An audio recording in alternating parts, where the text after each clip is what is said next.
because they were too busy remembering the carpenter. Let me put it this way, that they missed the king because they were so busy remembering the woodworker. Okay, I'm in the wrong. Let me hurry up and get it. The question for us today is, what miracle are you missing because you're allowing the enemy to define your present by a past he keeps replaying?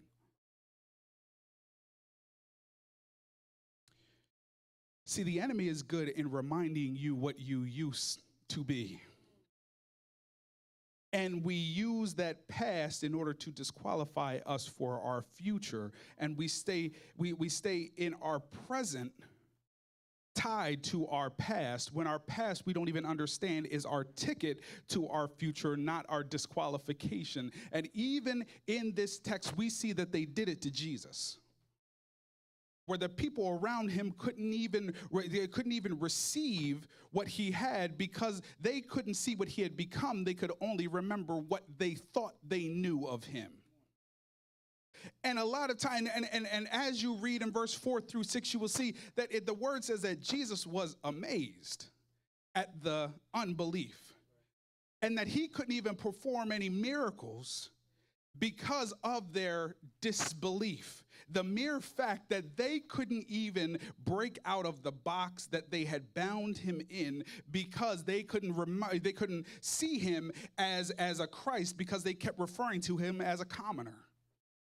Even though carpentry was a respected artisan back in that day, it wasn't deserving of a royal priesthood. So the fact that he was coming back and preaching, all they would do, they were, oh, this wisdom, oh, he seems like he knows what he's talking about, but ain't that?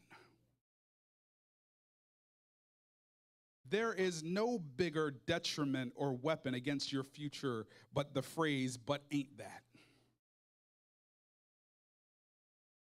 Yeah, Rue is all cleaned up and he's looking good now, but ain't that? Yeah, I know Jordan, like, yeah, he's okay now, but ain't that? And we keep being reminded of what we used to be, and we take that to heart because those people around us who we even care about will remind us and not even be able to see what we have become because they keep being reminded of what we used to be. And what you need to respond as a child of God, as one who has been transformed, is those 4 simple words: you don't know me. See, the fact of the matter is that even though the people around him, his own hometown, and this is how deep it really is that they had to say, the reason that they said, well, don't his sisters live around here, is they were saying, well, he's been traveling and people have been following him. Y'all not catching this. So why are his sisters still here if he's so powerful that everybody else is following him? Don't his sisters still live here? So shouldn't they know who he is? So if they can see, what I'm trying to show you is that people will take any and everything they can in order to confirm their biases, in order to hold you back. And the fact of the matter is that Jesus still had the godly power within him, where he was performing miracles everywhere else he went, but home. And even Jesus said that, and this was verse 4, that a prophet is honored everywhere except his own hometown. Because other people, they can respond and believe in what they see, but when I come back home, it has to go through the filter of what you think you know about me. Yeah, he preaches now, but ain't that? Okay, y'all, listen, I understand that it's raining. It's okay. What I'm trying to tell you is that you need to be prepared for that phrase, but ain't that? And you have to be able to persevere and push through that, because if you can't take that tidal wave and be able to overcome that, you will be taken out every time, because the enemy knows the way that I can get to you is through your vulnerability, and typically your vulnerability will be with those people that are closest to you.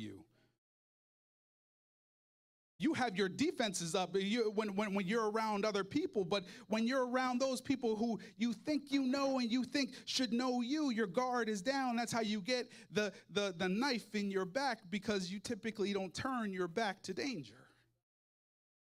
Okay, all right, okay.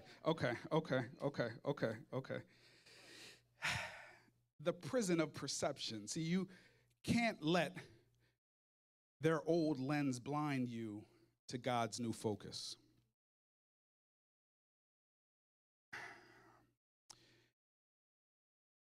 Okay. Let me say it like this. Every couple days, and I'm a relatively clean person. Every couple days, I'll get into the car and I'll drive. I'll go to drive somewhere, and my glasses will be dirty. And I'm sure I'm not the only one. It's not like you're just trucking through mud or anything. It's just like you're just living your life, and then you just go and somehow your glasses are dirty. You're like, what is that on my glasses? And it's not until I get into the light, oh my God, it's not until I get into the light that I can see these small specks in my glasses. But as I'm in the darkness, y'all not going to catch this. I really wish I had a church in here this morning.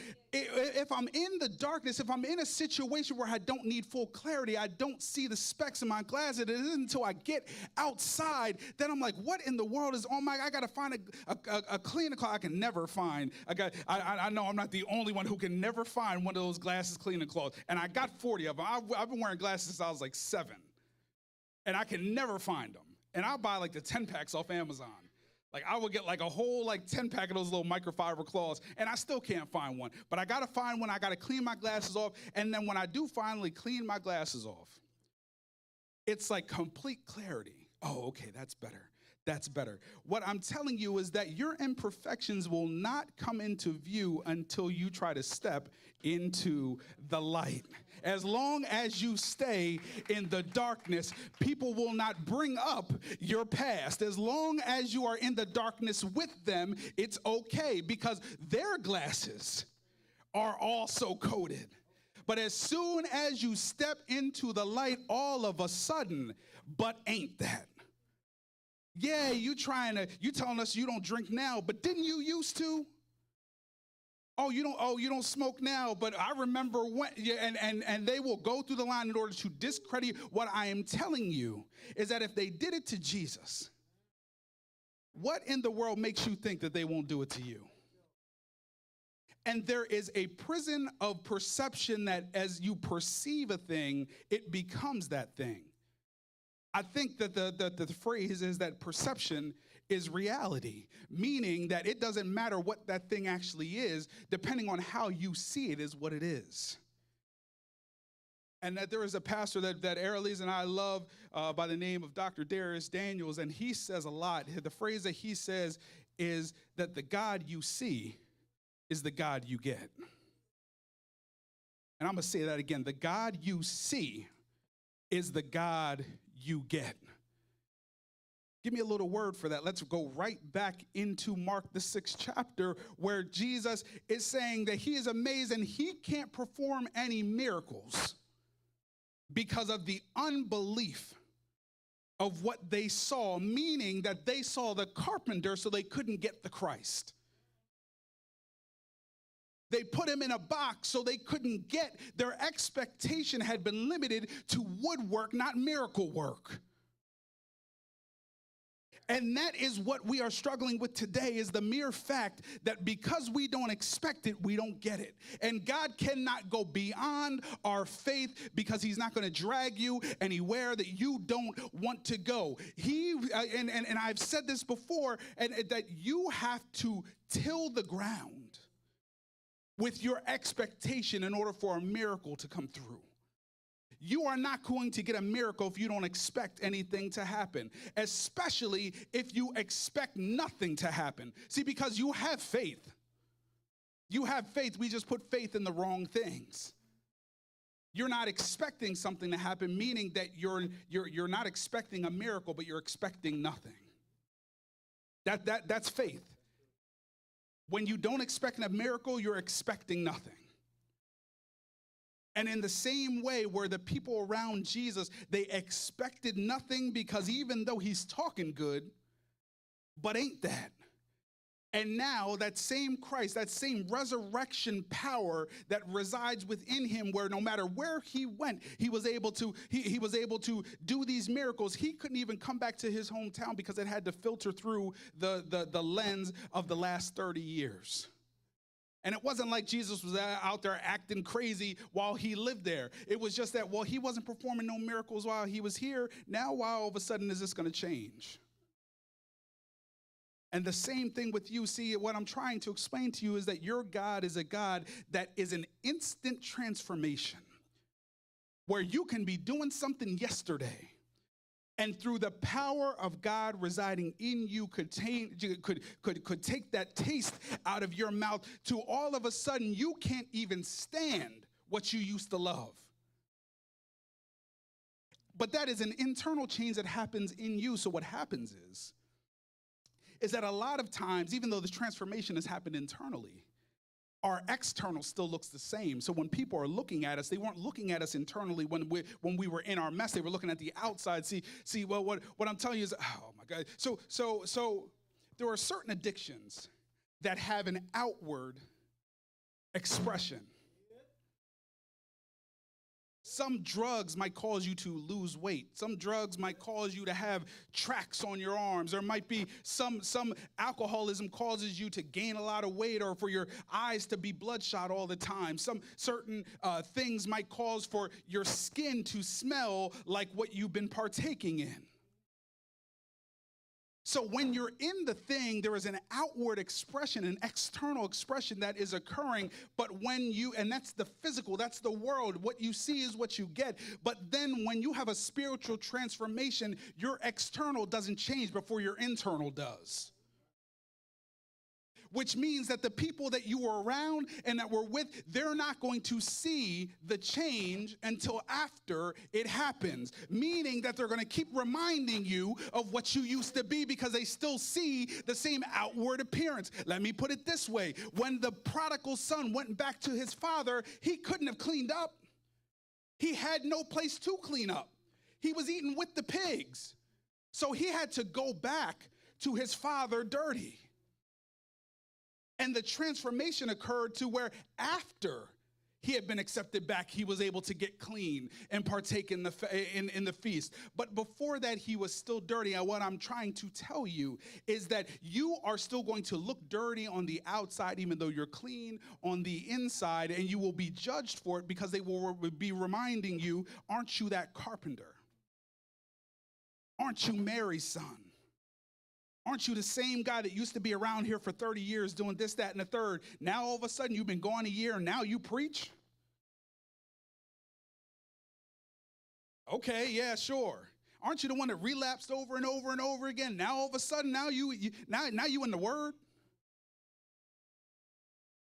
Let me hit some of y'all where. So you lived a life of crime for 30, 40 years. You went and got locked up. Now you done found God? Oh, I know. Listen, I know. I just hit some people where because we all have that. By now all of a sudden you went and got locked up, and then you found Jesus. Jesus is only in the prison. Okay, so you done found Jesus, and we have a skepticism on the transformation where the word is still saying that God looks at the heart. We can only see the outward appearance. He's already telling you that the people around you, the people that you're meant to affect, are going to see only the outward appearance because they don't have the ability to see your heart. But you still have to go. You still have to action. You still have to move. And when they try to bring up your past, you have to remind them that Pastor JC said, you don't know me. Yes, you might see me through those same dirty lenses that we were all wearing back when we used to party, or back when we used to go and do this or do that. Yeah, back when I was out there in the streets. But what I'm telling you right now, whether you believe it or not, is that the God that is residing in me, even though my outside might still look the same, I'm telling you that my inside has changed. I don't have the same taste anymore. I don't want to go and do that no more. No, I don't want to go down to that club. I don't want to go to that bar. No, I don't want to go over this house or that house. No, I don't want to go and do this. I have changed, even if my outside doesn't look like it.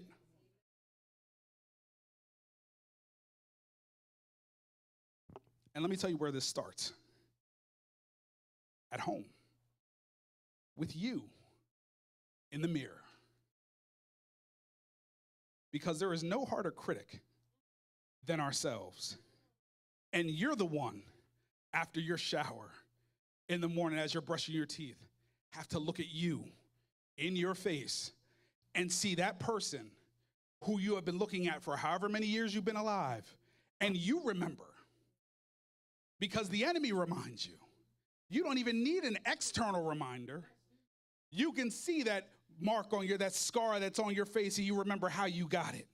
You see that mark on your neck, and you remember how you got it. You remember those scars that you see that you lived through, but it reminds you of what you used to be. And the enemy says you haven't really changed. You are the same person. You were the same. Ain't you the same one weren't you just the other night? Didn't you just? And what you have to say in that mirror to the enemy that is looking back at you is, you don't know me. You might have been there. You might have seen what I was doing, but I am saying, even if it is prophetic, that you don't know me. My external might look the same, but my internal has changed. My face might look the same, but my heart has changed.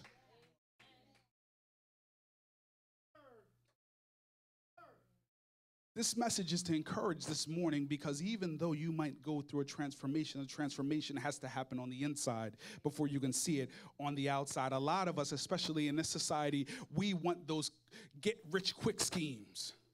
We don't want to invest.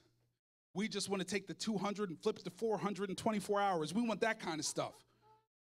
We don't want to invest in the stock market over a period of 3 to 5 years and get 8% growth. We don't want that. That ain't sexy. I want one of those scams. I want to give you $200 and I got a bank account and I want to get $4,000. Like, I want one of those.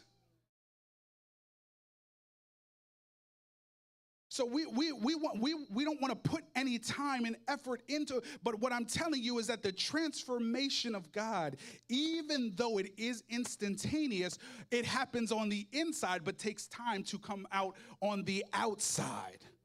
That's why when the people came out of Babylon, even though they were free, they still had scars.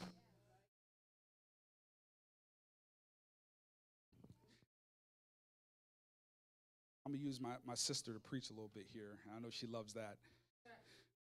But my sister was about as active as my youngest son, Jax, where she would just climb on everything. She was real small. Climb on everything. She just trying to keep up with the boys, trying to, impress my dad. She was just one of the guys, And my sister busted her head wide open twice. And when I tell you busted her head wide open, it was like a murder scene, the amount of blood that was in both of these instances. What I come to learn is that you have the most blood capillaries in your head. So at any point in time you get any sort of head injury, there's a lot of blood. I also learned this the hard way because I was playing basketball one time at UD and somebody hit me with an elbow, and it was also like a first 48 case. There was blood all over, and I was trying to get back out there and play. They're like, no, you need to go to the hospital. Like, you need to get stitches. But anyway, going back to my sister. So she was running the first time, and she was what, 3? 2? 2. See? 2. She was running and at my grandmother's house and ran right into a corner. Head first into a corner. Like, I don't know. So, and to this day, she still has the scar to show. And pretty much a few years later, 6, 7, 5 years later, 7, the number of completion. I'll never forget, we were at our Uncle Rob's house, and we were all playing, running around, and she jumped off of the stairs, off of these like little stairs, and was going to land on this carpet, a little runner carpet. Well, and she did successfully land on the carpet. What she didn't understand was that the carpet, this runner was not actually, held down by anything. So she slid and fell again head first. I really don't understand why she didn't learn to protect herself, but slid head first into one of those metal coat racks. And I was the one who carried her, blood everywhere. And I can only imagine what my parents thought. At this particular point, I'm just carrying this 7-year-old in my arms. I'm 13. in my arms, blood just gushing. I'm sure like all you could probably see where, I don't remember, but all you could see were her eyes because it just busted wide open. And I remember we're just riding in that Volvo we used to have, riding right to Christiana Care, blood pouring out of her face. She's obviously fine now, but she has 2 scars as she sits 30 years later that remind her of what she was doing at that time. Even though she made it through, I'm sure every time that she looks in the mirror, she's reminded. And I'm sure because kids do this, they have to touch it and then they ask, Mommy, what happened to you? Because they ask me too, Daddy, what is that? What's wrong with your eye? Like, what do you mean, what's wrong with my eye? Like, is it okay? It's red. Are you okay? Like, okay, all right, can we calm down a little bit? But what I'm saying is that these scars, even though you've made it through, even though you survived, these scars will still remind you of what you were into at the time. And check this out, not just you, but the people who come in contact with you. You will still have scars from these different events that you survived. They might be physical scars, but they might be the way you talk. They might be the way you walk. They might be the things that you wear. You might have some scars that remind you not only yourself, but others of what you used to do. But what I'm here to tell you is that if your heart changes, the outside doesn't matter.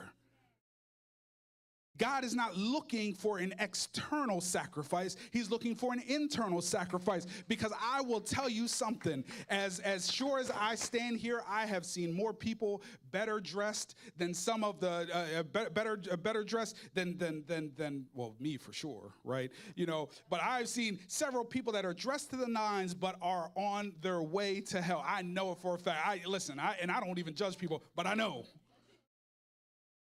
So that lets me know that you can dress a thing up. You can dress a thing up to make it look like something, but then live nothing. I know plenty of people. I grew up in the church. Y'all know I did. I know plenty of people who talk like Christ. They talk like Christ between the church business hours of 10 a.m. to 2 p.m. But you better pray to that same Christ that you don't park in their parking spot that they always, or you sit in their seat, or you come to give offering out of order and you're not in the line the right way. If you step out of order to some of the traditions, all of a sudden the Christ goes out the window, and here comes that carpenter that we so what I'm trying to tell you is that even though you might still see some scars of your past, you need to be reminded that the God that lives in you transforms from the inside out. And he who is not spiritual, stop allowing people who don't even reside in God to tell you where your residence is. How are you going to tell me about my neighborhood? You don't even know this area. Like, what are you talking about? What are you going to tell me about my neighborhood? Where do you live? What do you mean Newark? So what are you even talking about? But we allow people who don't even know their own self-worth to evaluate. Oh my God. Listen, we will let more people tell us about us. We will go to our girlfriend and let her give us relationship advice, but she can't keep no man. But tell me about mine though. Girl, what you think I should do? Girl, I know, but what you think? Like, I don't care what she thinks. I don't care what she thinks.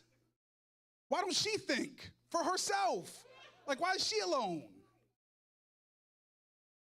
And we laugh about that, but think about think about the people that you go to advice to. You go to advice for. Those people that are your confidence, that you entrust with your personal information. And I'm not even going to get into the whole spiritual identity theft. We'll save that for a whole other day. What I'm trying to tell you is that we trust more people to give us advice that don't even claim God. And then we wonder why we're outside of the will of God.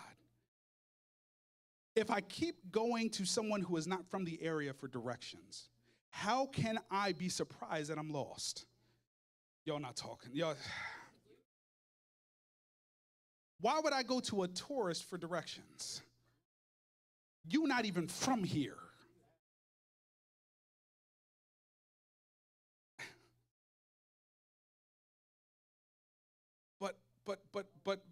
But that's my best friend. She known me for 27 years. But that's my father. Of course he would. But that's my, and we will take these relationships as gospel and forego the gospel. Because the word says, trust in the Lord, not trust in your brother, not trust in your sister, not trust in your spouse or your kind, not trust in your child, not trust in your boss, but trust in the Lord. I need to run all of this through God first. Because there's a way that seems right.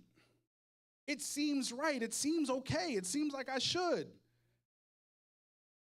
But it ends in destruction. Let me close with this, that unbelief doesn't shrink God's power, it just blocks your access. Jesus couldn't perform the miracles not because he had any less power, but because they were disconnected from the power grid. See, there's a thing about disconnecting, and I want y'all to grasp this, that and I've told this story before. I think back I don't know how many years it was, babe, but at our old house, we had we had one of those. See, we were responsible homeowners, you know. So we had one of those plans where, you know, they $49, they come and like check your heating and your air, like, you know, like right before it gets, you know, we were one of those, right? So we're doing preventative maintenance, you know. And they come and they check. They came to check our air conditioners. This was like in April or something like that. April of like probably close to 10 years ago. It was a long time ago.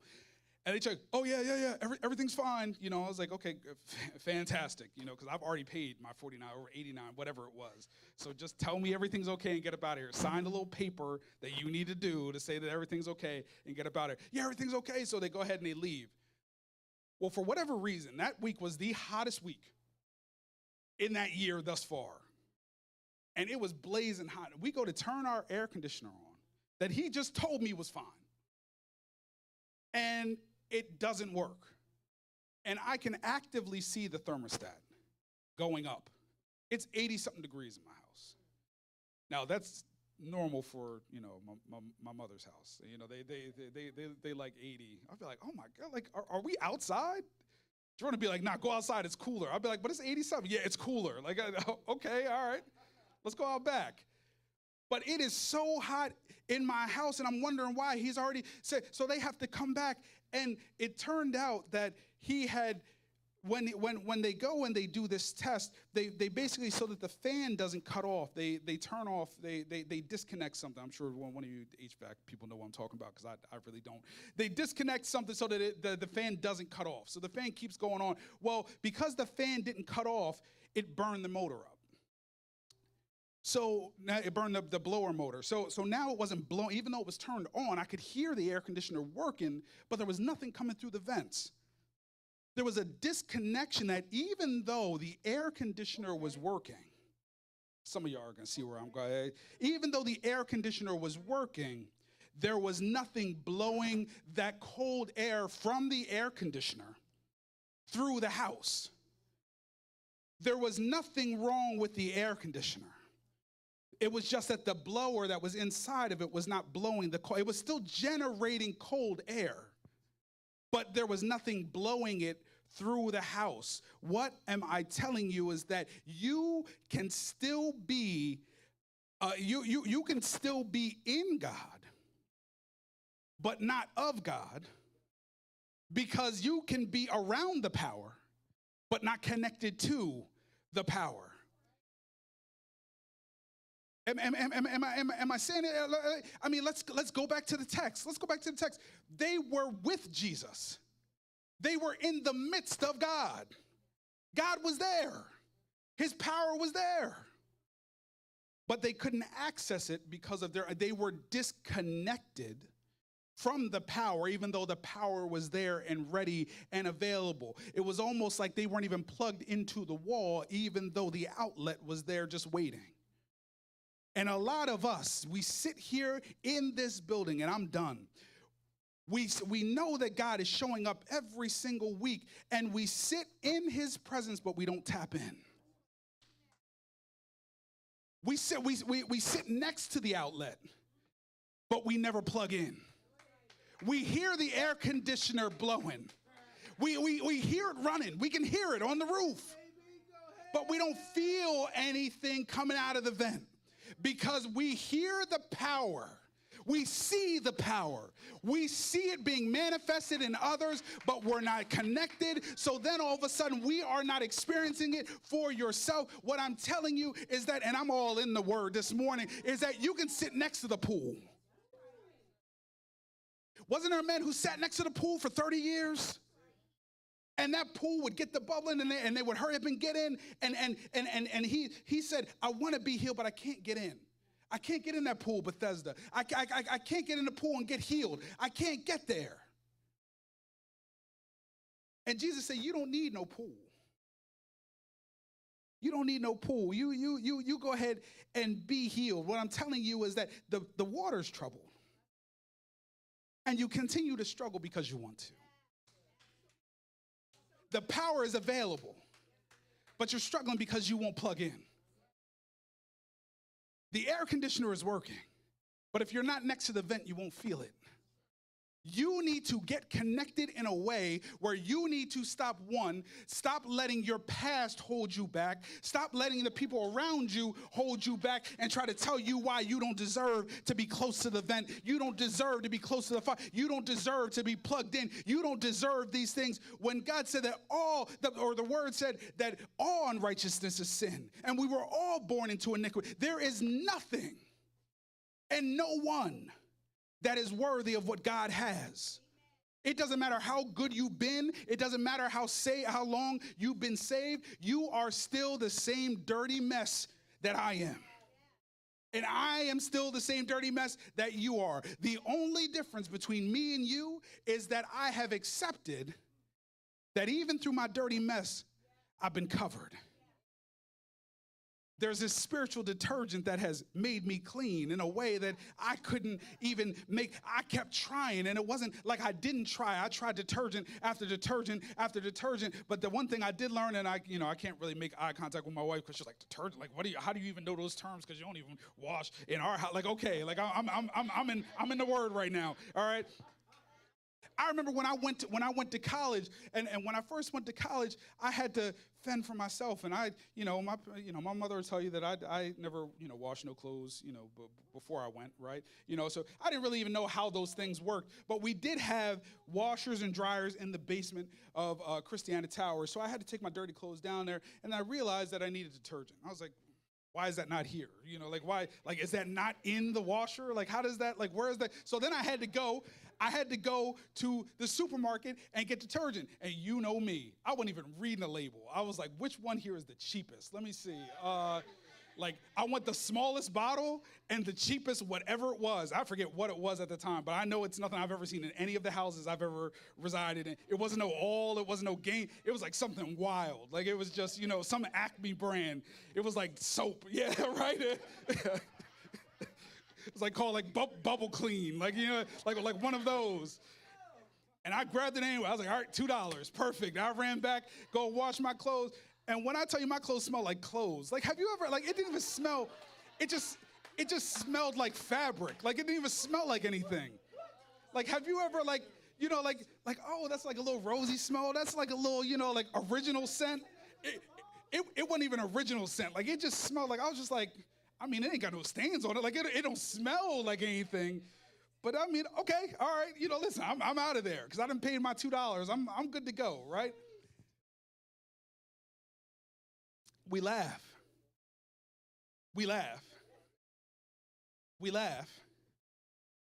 But that's what we used when we tried to solve that sin problem that we had when we were feeling empty inside and we tried drugs, when we were feeling empty inside and we tried sex, when we were feeling empty inside and we tried this person or that person. We tried to fill these holes and these gaps because we felt empty. We were using that same soap that we didn't smell like nothing, didn't do nothing. I had to use the whole bottle just to achieve a scent. And we would do these same things, trying to fill these holes that only God could fill. We were trying, and God said that there is no detergent that you can buy. There's no scrubbing, there is no setting on your washer that you can put it on, because we know we got the quick wash, or we got the deep clean or deep soak, or you don't? Okay. All right. So listen, don't listen. All right. Don't try to play me, all right? Like, I know there's like at least like 7 different little things that you can turn, like, thanks, Mom. Thank you. Thank you. But we will try everything that we can in order to solve this sin problem that we got, because we feel like we need to fix it. But God is saying that my blood, the blood of my son that was shed 2,000 years ago, the reason he had to come was because there was nothing that you could do about it. And what that means is that because I couldn't do anything about it, that means that there is nothing I can do to earn it. Because if I could earn it, I wouldn't need, we wouldn't have needed him to come down. So what I am telling you this morning is stop allowing the enemy to remind you of who you used to be, as if that's a precursor to who you're going to be. You are changed. The word says, as our scripture for this ministry is, that you are a new creature. Newness, meaning that the old thing has passed away. The old thing is dead. It's a phoenix where even though you died, there was something that was risen from the ashes. There was beauty that was risen out of those. There was beauty that was risen out of that dirt that our lives used to be. And that is what God is using to resurrect us into our calling and our will and our purpose today. And the only way that we don't meet our calling is if we see the carpenter and not the Christ. Let us stand all over the building. I wish I had somebody in the building that would remind the enemy, you don't know me. You might have known me, but you don't know me. Yes, there were some things that I might not be proud of that I was partaking in. There might be some things that I was partaking in earlier today that I'm not proud of. But even though I've done those things don't define me. What defines me is what's on the inside. And even though I have the scars to show my survival, those scars do not prove who I am. They only prove what I made it out of. You are not what you used to be. And I can only say that so many times. You are not what you used to be. You are not what you've done. Because as soon as you shower in the blood, everything that was dirty is now clean. Every hole, self-inflicted or not, that might be separating you from God, once that blood is applied, there is nothing that can withstand it. God wants you to walk in victory, but it starts with clarifying our eyesight. Who do you see this morning? Do you see the carpenter, or do you see the king? Do you see what you've heard about God, or do you see what you know about God? Are you expecting change, or are you not expecting change? Are you ready to be made whole? Or are you okay with just constantly being empty? Do you want to keep trying? Do you want to keep trying to figure it out? Do you want to keep going based on you getting the glory? Because God is here at the altar. Jesus wants to meet you here at the altar, because he said there is nothing that you need to do but accept the gift. You can't earn it. You can't be any better than what you are. You are still born into sin, but my blood just needs to be applied and you will be made whole. And like Jesus always said, be it unto you according to your faith. You'll be healed if you believe it. You'll be made whole if you believe it. You will experience a miracle, Al Cornelius, if you believe it. You have to set the table with your faith. Set the atmosphere with your expectation. And it begins with realizing who you are and what you're not. So the word for this morning is, you don't know me. And if I could take it back to some of y'all, back to Bird when he was playing those records, if you don't know me by now, you'll never know me. You might have known what I did, but you don't know where I'm going. You might know where I've been, but you don't know where I'll end up. Do I have anybody here this morning that is ready to remind the enemy, you don't know me? Better yet, do I have anybody this morning that'll join me at the altar that is ready to remind themselves, you don't know me? When I look into the mirror, whether I'm brushing my teeth, where I wake up and my crust is in my eyes and I'm trying to get ready, when I look at that person and I might see the mistakes that I've made, I might see all the ways that I failed, I might see all the ways that I've fallen short. But even as I am reminded of what I used to be, God is clearly saying this morning, but that's not who you're meant to be. You are not defined by your mistakes. You're defined by me.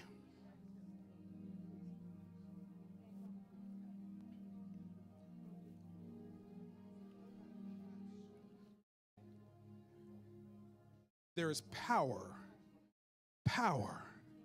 wonder-working power in the blood. That same blood, just apply it and believe. You're having problems with your significant other or your spouse, apply the blood. You're having problems on your job, apply the blood. You're having problems with your children, apply the blood. And don't revert back to who you used to be. Move forward, struggle forward. We keep moving forward. Conquerors, even they might not be moving at full speed, they continue to move forward. Just because you are experiencing resistance doesn't mean you're not still progressing. Just because you're not moving at the same pace that you thought you should be moving doesn't mean that you're not progressing.